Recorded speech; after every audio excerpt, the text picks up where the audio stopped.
तीन दिन घर भितर पड़ रहा शव स्त्री को संदेह कर हिताहित ज्ञान भूलीगला स्वामी आ बाड़ी पिटी पिटी हत्या कला। केन्दुझर नयाकोट कादडिया गाँव एभली खबर आसी। मृतक हेले मिली मुंडा। अभियुक्त स्वामी बाबुला मुंडा थानार अटक। स्वामी घरे नथिबा बेले एणेतेणे बुलुथुला स्त्री। एहाको नै बाबुला रागिपाची लाल हो जाइथिला।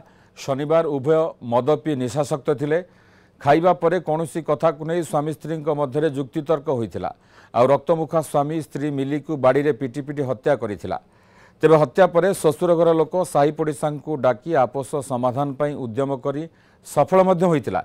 किंतु कोकई बंधा सरीथिबा बेले खबर पाई पहुंची जाइथिला पुलिस।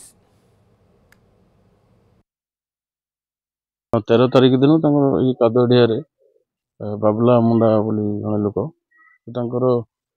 वाइफ को पिटामरा करते आगु बहुत समय पारिवारिक जो विवाद को लेकिन केत निशाग्रस्त हो पिटापिटी हमें से दिन जोर पिटापिटी करते पिटापिटी कलापर से मेडिकल नहीं नथिले से घर रही से एक्सपायर कर तो सेठू से आब्सकंड कर पुणी डकाडुकी कलापर आज इनक्वेस्ट पोस्टमार्टम जाऊँगी।